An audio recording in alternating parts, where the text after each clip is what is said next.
Hello everyone, welcome to our channel PKP. आज की class में हम देखेंगे यूनिट 6 राज्य के नीति निदेशक तत्व। ठीक है, डायरेक्टिव प्रिंसिपल्स की बात कर रहे हैं यहाँ पर।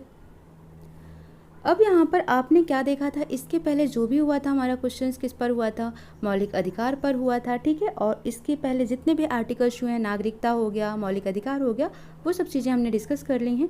आज हम क्या करेंगे, भाग 4 अनुच्छेद यानी कि आर्टिकल 36 से लेकर 51 तक हम डिस्कस करेंगे कि क्या होता है राज्य के नीति निदेशक तत्व क्या होते हैं। ठीक है, डायरेक्टिव प्रिंसिपल्स क्या होते हैं। अब यहाँ पर हम बात कर लेते हैं सबसे पहले कि ये कहाँ से लिया गया है। तो अगर हम बात करते हैं नीति निदेशक तत्वों को, तो ये हमने कहाँ से लिया है, आयरलैंड से लिया है। ठीक है, और क्या याद रखना है, ये भाग 4 अनुच्छेद 36 से लेकर 51 तक में इनका उल्लेख किया गया है। ये आर्थिक और सामाजिक दोनों ही प्रकृति के हैं, लेकिन डॉक्टर अंबेडकर ने इन्हें क्या कहा, आर्थिक लोकतंत्र कहा। ठीक है, डॉक्टर अंबेडकर ने इन्हें क्या कहा, आर्थिक लोकतंत्र कहा। इनसे राज्य के लोक कल्याणकारी कार्य की वृद्धि होती है, इसीलिए उन्होंने इसका नाम क्या रखा, आर्थिक लोकतंत्र रखा। ठीक है, ये वाद्य योग नहीं है, इनकी सुरक्षा के लिए कानूनी शरण नहीं ली जा सकती है। जैसे फंडामेंटल्स राइट्स हैं हमारे, ठीक है, मौलिक अधिकार हैं, अगर उनमें कोई भी छेड़खानी होती है, कोई कटौती की जाती है, तो हम क्या करते हैं, हम न्यायालय जाकर दरवाज़ा खटखटा सकते हैं, न्याय मांग सकते हैं, लेकिन इस पर कुछ भी नहीं कर सकते हैं, कानूनी शरण आप नहीं ले सकते हो। ठीक है, अब यहाँ पर हैं केटी शाह। ठीक है, जो केटी शाह थे, इन्होंने कहा कि यह एक ऐसा चेक है जिसका भुगतान राज्य की इच्छा पर छोड़ देना चाहिए। ठीक है, मैंने क्या बोला आपसे, 36 से लेकर 51 तक यहाँ पर आपको आर्टिकल पढ़ना है। ठीक है, तो 30 और 7 का उल्लेख नहीं है, तो 38 से हम स्टार्ट करते हैं, जहाँ से आपका क्वेश्चन बनता है। ठीक है, तो पहला कुछ 38 अगर हम आर्टिकल के बारे में देखते हैं यहाँ पर, तो 38 आर्टिकल कहता है राज्य लोक कल्याण की अभिवृद्धि के लिए सामाजिक व्यवस्था बनाएगा। ठीक है, राज्य क्या करेगा, लोक कल्याण के लिए, अभिवृद्धि के लिए सामाजिक व्यवस्था बनाएगा, जिससे नागरिक को सामाजिक, आर्थिक एवं राजनीतिक न्याय मिलेगा। ठीक है, तो अभिवृद्धि के लिए क्या बनाएगा, सामाजिक व्यवस्था बनाएगा। ठीक है, सामाजिक व्यवस्था बनाएगा, लिख लेना आप इसे, जिससे नागरिक को सामाजिक, आर्थिक और राजनीतिक न्याय मिलेगा।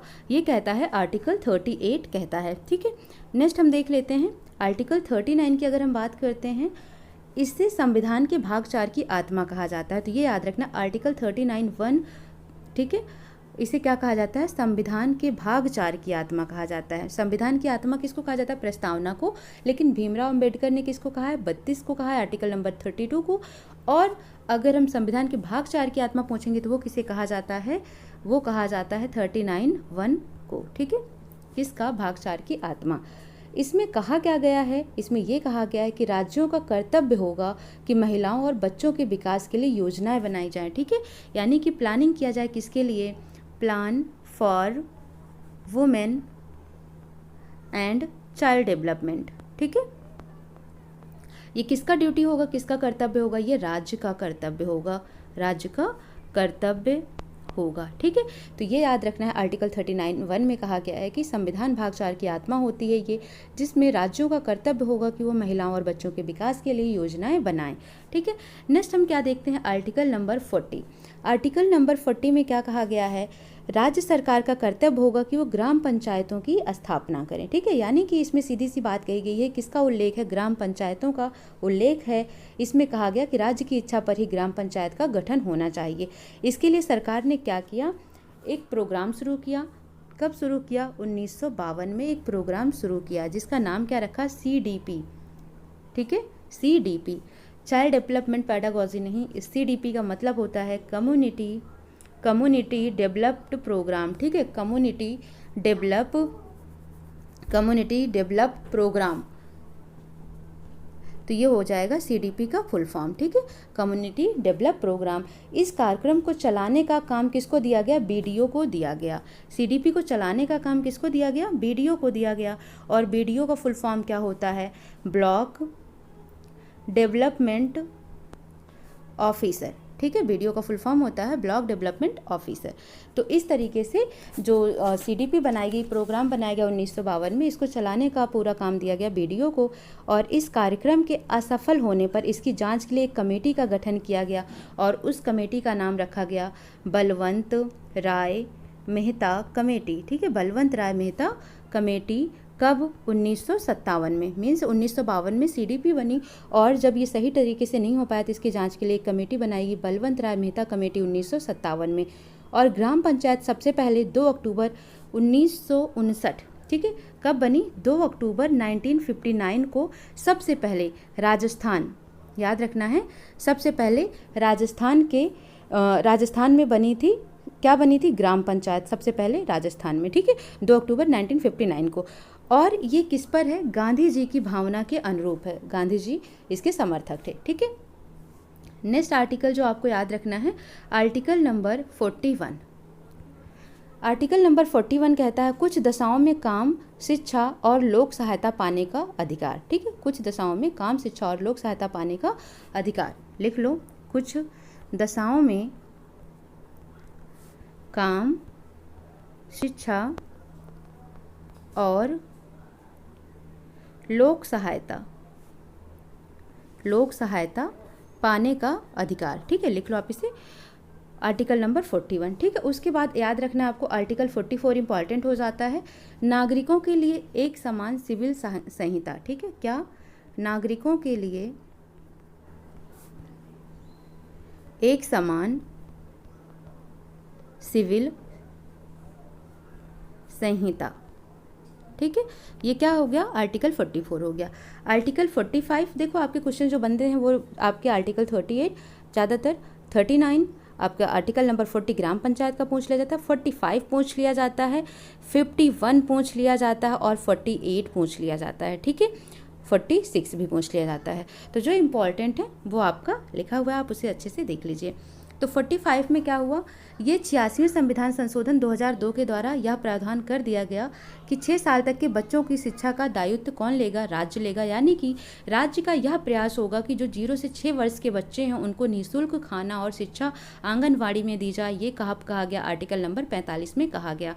आर्टिकल नंबर 46 में कहा गया?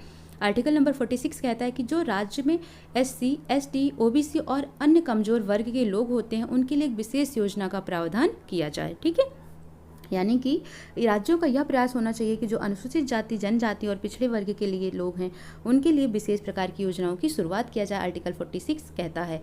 आर्टिकल 47 भी देख लो क्या कहता है।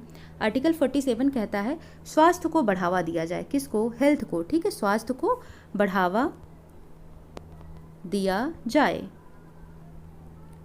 तथा मादक पेय पदार्थों पर प्रतिबंध लगाया जाए। यानी कि जैसे मादक, यानी कि जो जहरीली चीज़ें होंगी उनका सेवन नहीं करना चाहिए। शराब हो गया, ड्रग्स हो गया, मादक पदार्थों पर प्रतिबंध लगा दिया जाए, ठीक है। आर्टिकल नंबर 47 कहता है। 48 क्या कहता है? पर्यावरण को बढ़ावा दिया जाए। पर्यावरण को बढ़ावा दिया जाए। देखो यहाँ पर एक आर्टिकल और इम्पॉर्टेंट हो जाता है, आर्टिकल 48 में ही है कि जो दुधारू पशुओं हैं, यानी कि गाय हो गई, ठीक है, और भैंस हो गई या फिर बकरियां हो गई, जो भी दूध देने वाले जानवर हैं उनकी हत्या पर रोक लगा दी जाए, ठीक है। किस में कहा गया? आर्टिकल 48 में कहा गया। गौ हत्या पर भी प्रतिबंध इसी आर्टिकल के द्वारा लगाया गया, ठीक है। यानी कि आर्टिकल 48 ने क्या किया? गाय की हत्या करने पर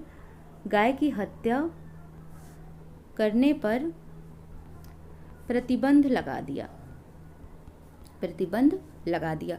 और सबसे पहले गाय की हत्या पर प्रतिबंध लगाने वाला राज्य कौन है? तो जम्मू एंड कश्मीर। ये भी आपको याद रखना है, जम्मू कश्मीर सबसे पहला राज्य है जो कि गौ हत्या को प्रतिबंधित कर दिया है आर्टिकल नंबर 48 के अकॉर्डिंग। नेक्स्ट है आपका आर्टिकल नंबर 49, राष्ट्र के महत्वपूर्ण स्मारक, ठीक है। ये भी क्वेश्चन बहुत बार पूछा जाता है, खासकर जेईई वगैरह में भी पूछ लिया जाता है। स्मारकों, स्थानों व वस्तुओं की रक्षा करना, ठीक है, की रक्षा करना। किसके? स्मारकों की?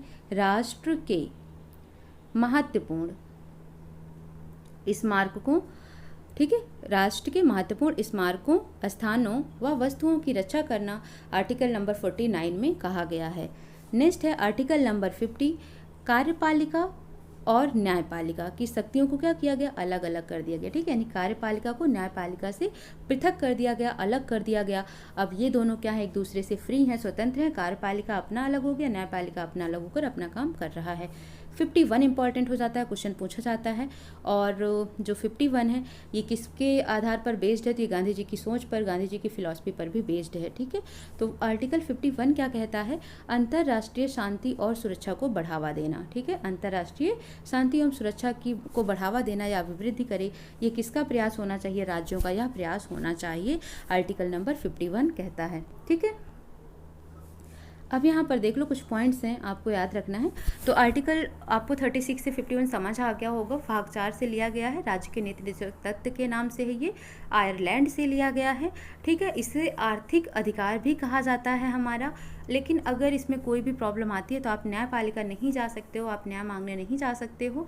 और जो इंपॉर्टेंट आर्टिकल्स हैं वो करा दिया है, खासकर आपको 39 याद रखना है, आपको 40 याद रखना है, 45 याद रखना है, 46 याद रखना है, 48 याद रखना है, 49 और 51 याद रखना है। ठीक है, ठीक है, मौलिक अधिकार बनाम नीति निर्देशक तत्व, तो मैंने बताया था कि इसमें आपको एक पॉइंट याद रखना है कि जो वल्लभ भाई पटेल थे, सरदार वल्लभ भाई पटेल थे, उन्हें ये क्या दिया गया था, उन्हें दिया गया था कि आपको मौलिक अधिकार के बारे में देखना है। ठीक है, तो उन्होंने क्या किया, बोला अधिकार दो तरीके का होता है। मैंने आपको बता रखा है कि उन्होंने सामाजिक अधिकार और आर्थिक अधिकार के बारे में बात की थी। सामाजिक अधिकार को मौलिक अधिकार का नाम दे दिया था उन्होंने, और आर्थिक अधिकार को राज्य के नीति निर्देशक तत्व का नाम दे दिया गया था। और इसे लागू करने के लिए धन की ज़रूरत होती है, कानून की ज़रूरत नहीं होती है। ठीक है, तो आर्थिक अधिकार आपको समझ आ गया होगा।